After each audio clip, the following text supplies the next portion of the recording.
Volley South School Handbook. This handbook is designed so that people who look after school volleyball, including participants, teachers in charge, parent help, volunteers, staff and spectators, all understand what our rules are. We have published this now for 2 years and we've just done an updated one, and we have republished it on the 9th of July 2023. This gives you all the information for term 3 and 4, plus it gives all your information for term 1 2024. We are going to now do some in-person closed meetings with our school sports coordinators at the pre-season, and we're looking at doing it on Monday the 7th of August of the evening, and the school sports coordinators will need to RSVP by the 20th of July. But we should have everything answered in our school handbook. Our contacts go to our team leader at info@volleysouth.org.nz, and we also have information on the website and on the Facebook page. But this handbook pretty much tells you everything, and the same with this video. We have a full table of contents, and we're going to go through each section with you now and explain everything in detail and the why. So pre-season information. This handbook contains important information regarding term 3 and 4 and also term 1. So we're giving it to you 8 months in advance. So we're trying to be as well organised as we can. It's crucial for you guys so that you have it for planning and so you can see when other events are, so you can look at the lead up to things. Free development in schools. We've sent multiple emails out in regards to this. So it's really important that Volley South helps you schools to be ready, especially teams that are starting to play in the 2 competitive grades. Most of our volleyball is social, but when you move up to the competitive grades, there's different refereeing and scoring required. We have this free help offered to you all, and in term 1 of 2023, we had several schools, Verdon, Girls High, Boys High, Whale College and Menzies College, actively engaged in our assistance programs. And we have also provided some of these schools with coaching support, and we've also put some head coaches into a couple of those schools as well. We're quite happy to do referee training, score sheet training, as well as assisting in preparing and sorting teams for tournaments.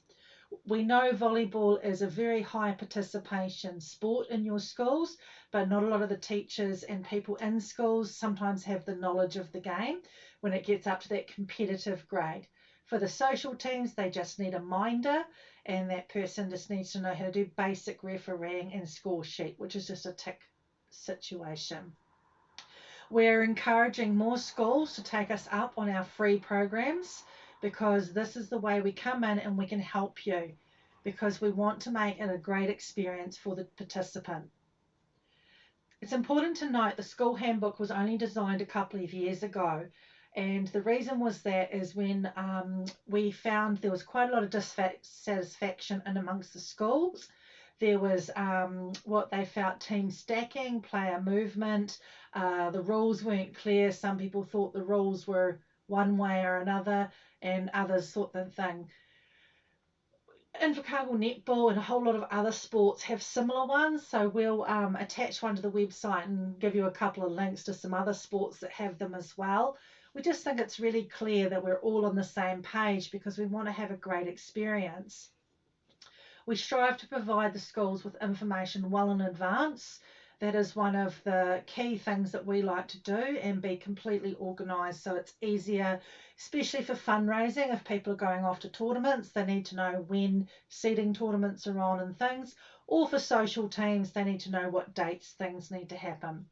So please feel free to take us up on our free human resource offer.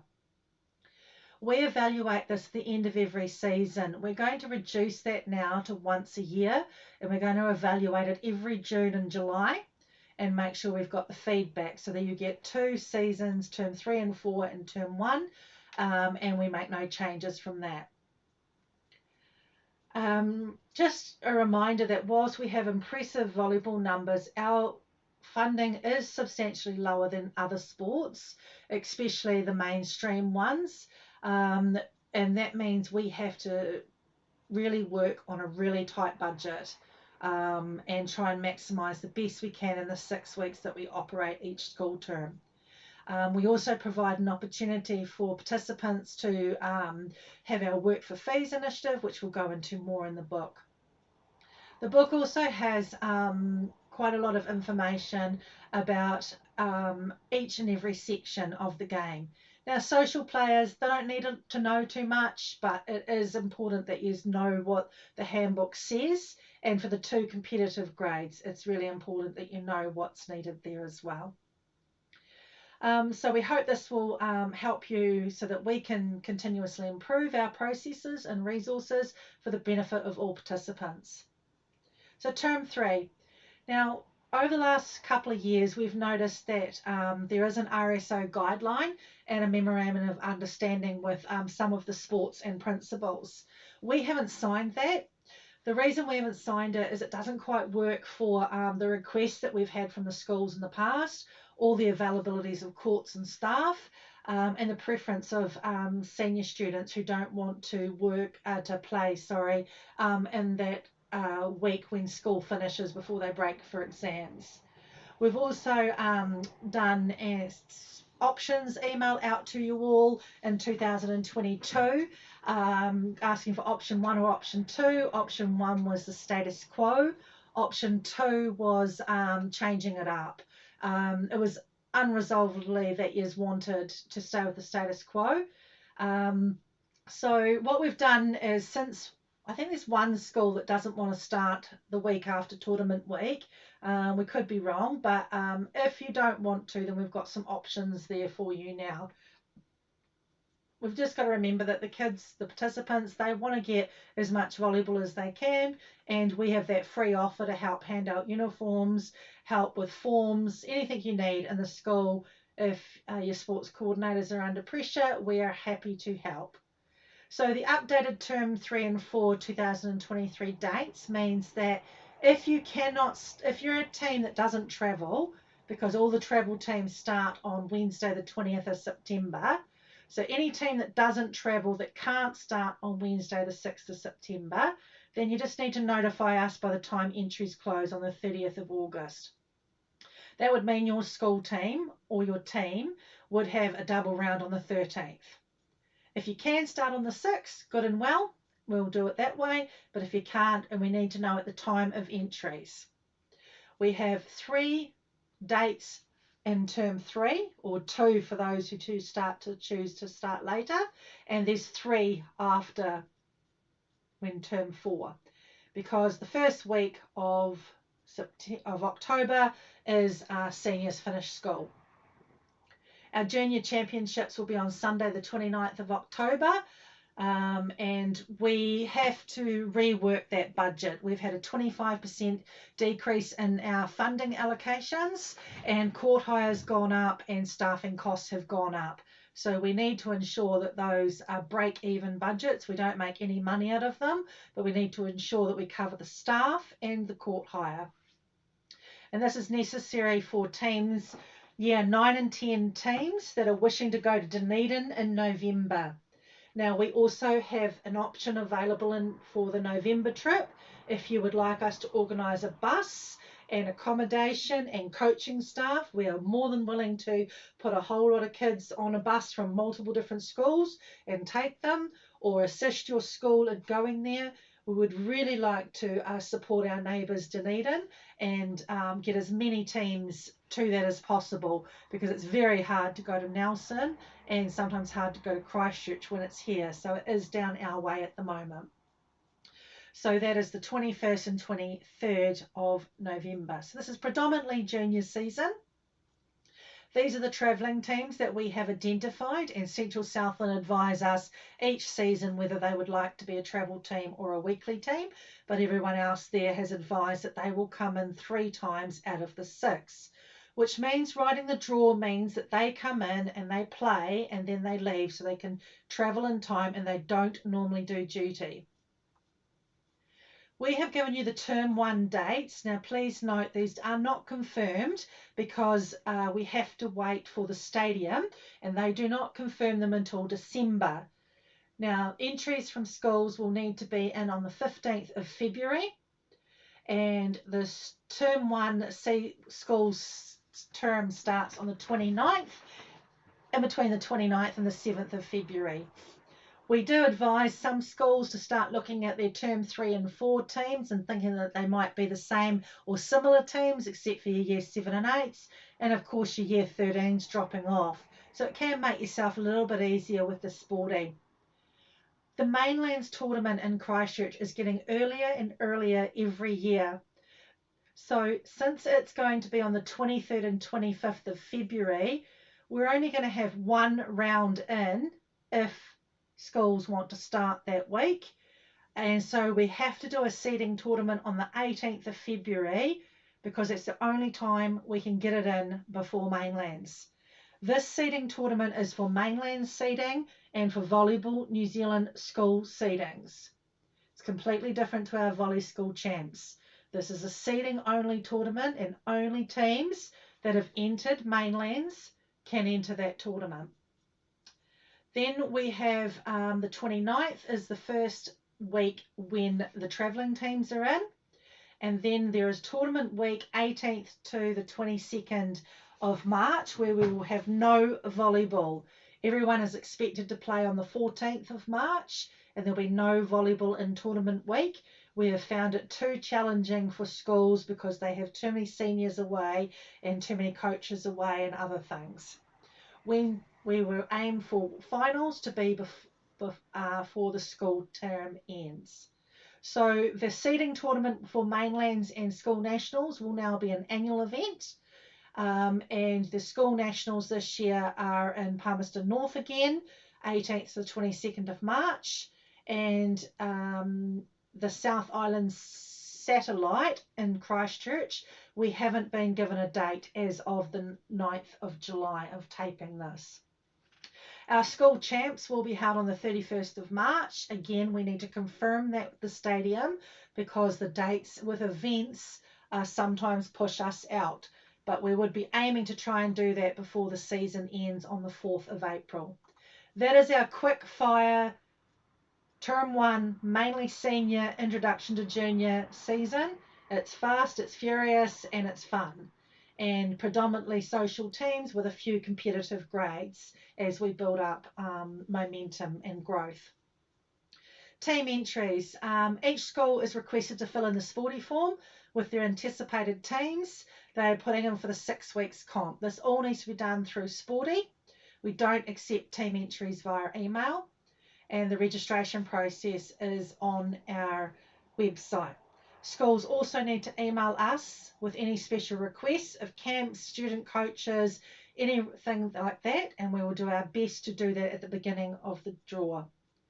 All indoor teams must have a coach or adult or senior student assigned to each team at all times, including warm-ups, and adults must collect and wear the appropriate assigned bib. Each school must have one teacher in charge present every Wednesday from 3:45 p.m. until finish. This helps us with any issues. Player registrations. So this all must be done by week 1 of the competition. This data needs to be done for our compliance, but it also is for our funders, and it's also so that we can cross-check names on score sheets and remove any players not registered. We do have issues with children turning up that haven't gone through their school, haven't paid to play. They get on the court, and the kids that have paid to play end up missing out. So our floor controllers will be very much looking at this moving forward.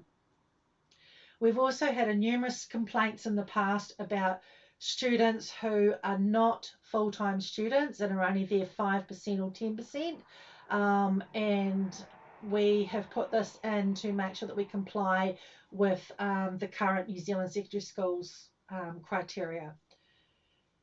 Junior teams, they are all year 7 and 10s, so year 7 and 8 and year 9 and 10. So that is where they all sit, and seniors are also in there and how we run that. player movement. We looked at this in August 2022. We had quite a lot of consultation with schools and back and forth. As with most sports, netball, for example, if you play so many quarters, upper grade, you've got to stay up. Same with rugby. Softball has the same. We have the same. It's got to be fair. We can't have players just stacking teams and not giving other players and other players sitting on the bench. So we just got to make sure it's balanced on the participant and also fair to everyone else involved. So that is all a full explanation of that. Now, social grades. We have a lot of social grades. So we have Year 7 and 8 social. We also put Year 7 and 8 competitive in there as well, but it is classed as a social grade. Year 9 and 10 social and Division 2. They're all social grades.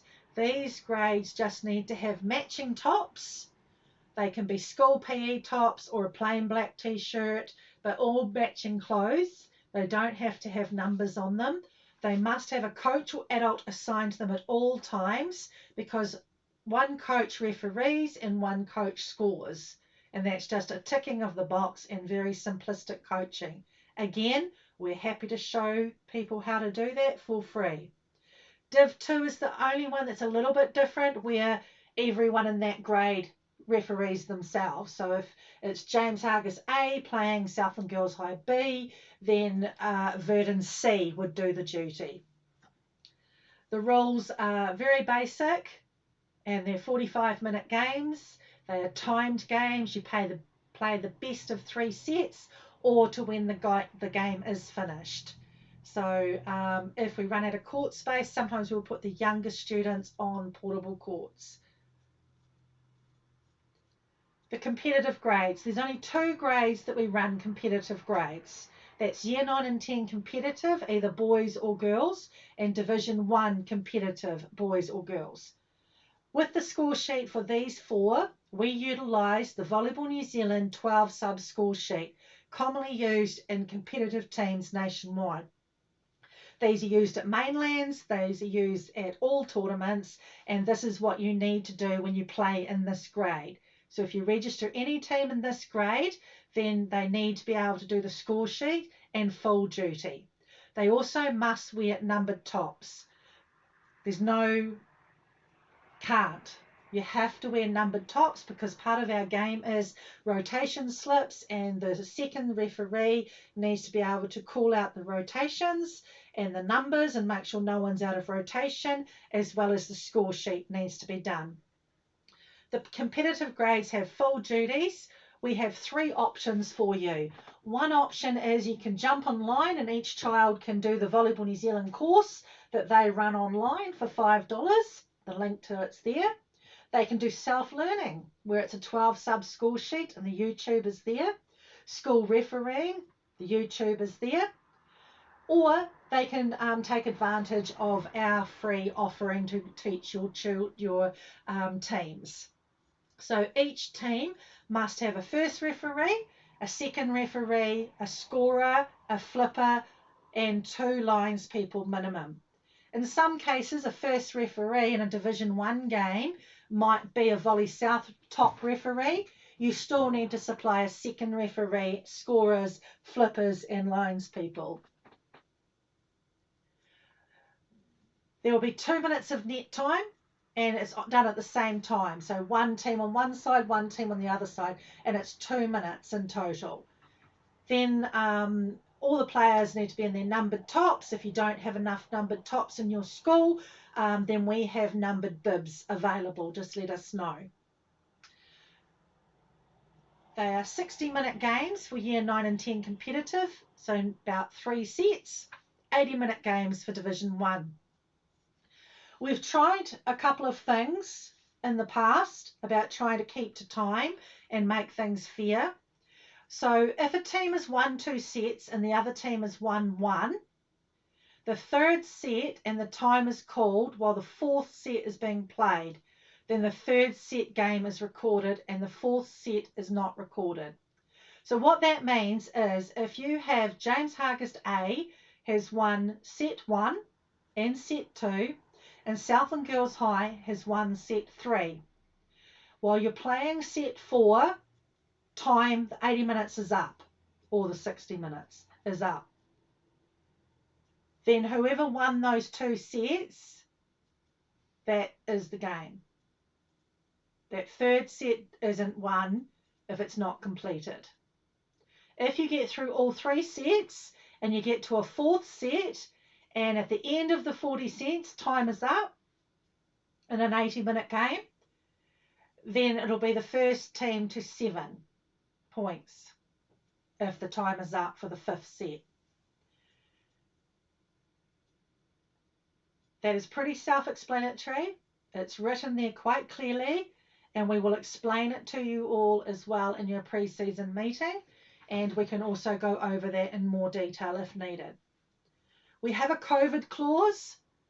If we have to restrict or change things, then we have the right to just have one referee doing the scoring and refereeing.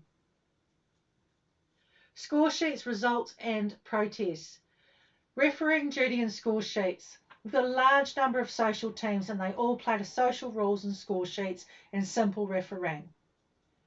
The decision we've recently made to make referee courses compulsory for the 2 competitive grades only was based on schools' requests and alignment to best practices in the field of volleyball to better enable them when they play reps or if they go to tournaments.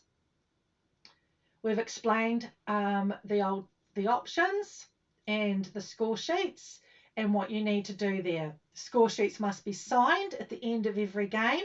There are no draws in volleyball, so we need a winner. And once that score sheet is signed, that then is kept on record and put into our database and our online skied sporty software. No show on the day. So for term 3 and 4, we will continue to try and find someone for them to play. Now, in term 1 next year, that's going to change. And the why? Defaults without notice, they are really difficult, very difficult. And our new fines were put in place for 2024 now. This is to stop the problems that we're having with defaults without notice and other related issues that have become increasingly common. This continuous defaulting affects the experience of our customers who have paid to play a proper game. While we make every effort to gather replacement players, they are disadvantaged, and one effective way to discourage defaults without notice is to impose a fine. The intended purpose of the $50 fine, like netball does, $100 first fine, second default, $150, other sports have some others, but the intent and purposes of our $50 fine was to compensate the defaulted against school as an apology if the proper process had not been followed. But the proper process is further down, which we'll go to. So in 2024, we will be starting off with a $25 fine, and we'll be moving it up to a $50 fine. We don't want to fine people. We've been talking about this for 12 years and telling people we're going to give them fines, but we never do.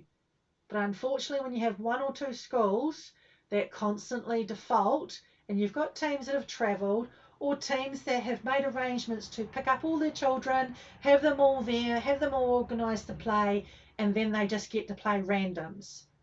It's not fair on the participant, and this is why we need to up our game and make this a better experience. We firmly believe this will not only address the financial burden on us, because if we have to find people, run around getting people, all those sort of things, but we just want everyone to have a positive experience. Draw revisions. People have forgotten to give us camps and things, and we've been kind enough to adjust the draw, but we've had a few complaints that people don't like the changes, so now the draw will be set at the beginning of the season, which is 6 weeks, and it won't be changed. So the round robins will be done, and the layout of the finals and semi-finals and crossovers, and then the only change you'll see is when those names are added to those last few weeks. Requests must be in at the time of entry. We cannot do every request.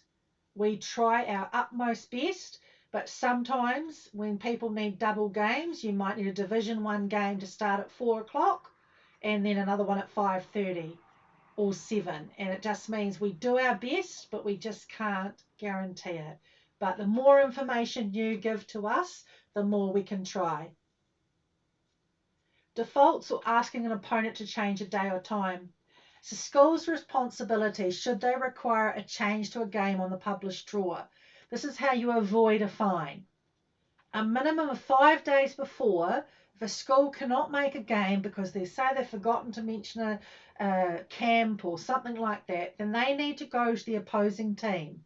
They need to arrange a change of date and find and pay for an alternative court and all the duty people required. If the opponent refuses, then the requesting team will be issued a default score. The opponent does not need to agree. At a minimum of 48 hours before any defaults must be emailed to the opposing team, sports coordinator, teachers in charge, with Volley South copied in. We will supply a full list of who they need to go to. We can't have defaults on the day. There's no intention for us to change the timing and scheduling. We try and do all the juniors 4:30. We try and have the seniors from 5:30, but it's not always possible. Competition fees. If any of your participants have any problem, any hardship with paying their fees, we have a work for fees program where they can referee for us to work and pay off their work for fees. What we have to do is invoice the school and for their normal player participants, and then the school invoices us for the children that they want help with. We have had up to 31 children, participants, go through our work for fees program. It's a highly successful program, which means they not only work for their school fees, but they also work for their rep fees. We have a failure to pay clause. We also have a no-show for full duty or the social refereeing. The social refereeing is the teachers in charge of that team, or the adult or supervisor or senior student. So for social refereeing, just one of them needs to score and referee a basic game. For the no-shows for full duty, that also we will try and attempt to cover somebody, but from term 1 that will be changing. The reason is we don't have 20 people working on a Wednesday night to be able to just grab them, and we can't afford to pay wages to cover when a school doesn't turn up for duty. Other sports have fines if you don't turn up for duty, and we're going to be doing the same. So in term 1, there will be a $25 charge for a 60-minute game. And for an 80-minute game, it would be a $37.50. That basically goes in and out once it goes straight to our staff. And the reasons why is because if teams aren't fulfilling their duty obligations and they don't realise the impact on other participants, because they want to play with a referee, they want to have a duty team, they want a proper volleyball game. But when the team just doesn't turn up, or they just have they don't care attitude, then it really affects other participants. And the blame goes to us when we can't have somebody there to do that level of a game all the time. We don't have enough staff, and we can't afford to have that much staff without putting the prices up substantially.